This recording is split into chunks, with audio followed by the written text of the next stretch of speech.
Hi, Ryan. Hope you're doing well. Thought of you while I was doing a little project on my barn here. So thought I'd make you an update video. Let's go inside. So it's about 35 here today.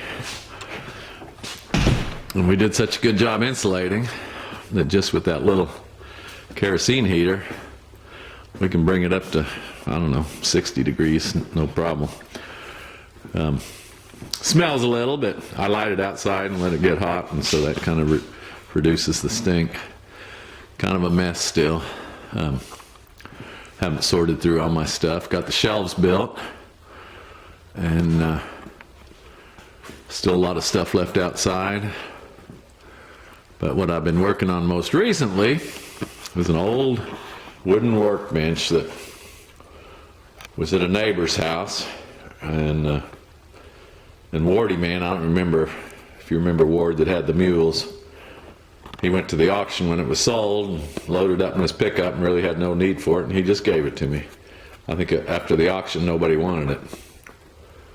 So cleaned up my dad's old vise, which is a POS, but it's better than the one I got. So it's back before stuff was made in China. This was made in Taiwan. Of course, the anvil's already cracked, and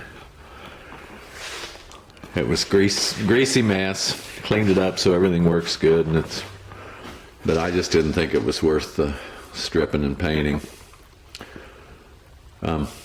Also, the old wooden boards were split and warped for the top. Well, I had this piece of galvanized sheet metal that I've been keeping, and turns out it fits pretty good. I had to cut it to length and bend the ends over. But believe it or not, this piece of sheet metal was used for our homemade slide when we had that homemade swing set that Grandpa McCoy came out, helped us build.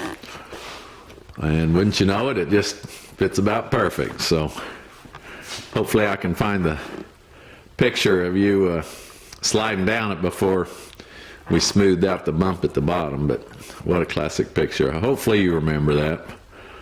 Anyway, cleaning this piece of metal up, and it's got a nice coat of paste wax on it now. So even though it's worn through and rusted a little bit from being outside, it's going to be so much nicer than that old wood that was just a mess. So I'll be able to wipe it clean pretty easy. Got outlets all the way around, 5 on each side. I did a 3-wire system where you bring 220 through, and plus a neutral, and then of course a ground wire, continuous ground that just goes to the boxes. I got PVC conduit. So what you do is, of course, the 220, you got round one on the left, you got a black and a red wire going to it, and then the frame is grounded, and that's it. Well, then I went off of that and went to the top and the bottom of the 110, those outlets on the right. And what that'll do is, if you want to run 2 110 items, like a radial arm saw and the vacuum cleaner, which I used to do when I had a circuit wired like this, 3-wire circuit. When I turned on the saw with the vacuum running, I noticed that the vacuum would actually speed up. Well, what happens is, if you're coming off each of the legs of your box,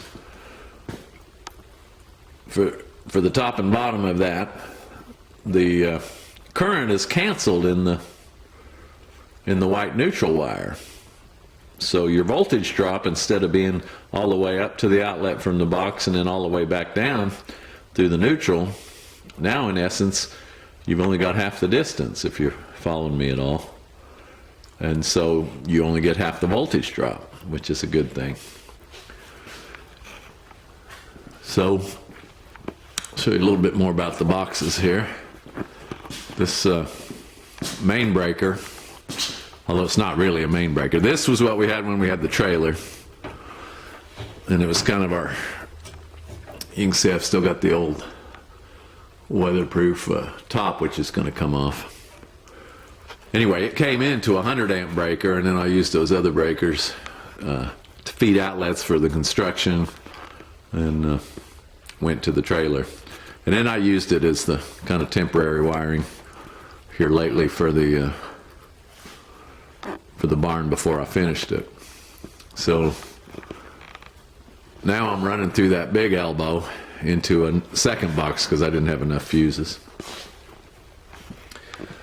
So you can kind of see it there. So I went through all of that to get to the light switches. Then you can see this one goes up to the ceiling and over to the lights, and they're just on 2 switches. So we got 15 lights. For starters, I didn't really know how these would look. I just used the cheap bulbs. They're LEDs, and then we've got one bright one. Teresa got me this just to try out. So right over the bench, I've got this super bright one with these 3 panels that you can kind of flip up or down. So that really helps with that lighting. And then of course as it goes over the top, ceiling and back down, there's those that 3-wire system for those outlets.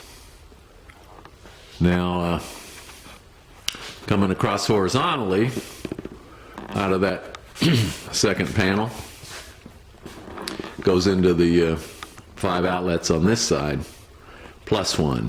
So kind of see past the stuff that's not really organized yet. But down where the air compressor is, I ran another circuit, and the old air compressor didn't have a on-off switch like the newer ones. And the Craftsman oilless V-twin that I had, it was just like your dad's. The tank rusted out on it, so I went back to my old one that I got when I was, probably in college, or a little after, from a neighbor. And then Pete put a motor on it and cleaned it up. Still no switch, so I had this old switch that was, I think, from the old house, and it's got the knife switch. It's actually got fuses inside. I made a little label to make it look antique, and I don't need the fuses, but now it's got its own outlet for the air compressor, and I'll just use this knife switch here to turn the air compressor on and off. Kind of a nice touch. There you have it. We're going to be thinking about your mom and dad next week. I know your mom's, I think, going back to the doctor for her eye. I'm sure that's a big stress for your dad too, and I'm sure you and the rest of the family. So we'll be thinking of them. Anyway, I hope I can find that picture of the slides so you can see how poor man operates. He keeps too much stuff, but in this case I got to reuse it. Talk to you later.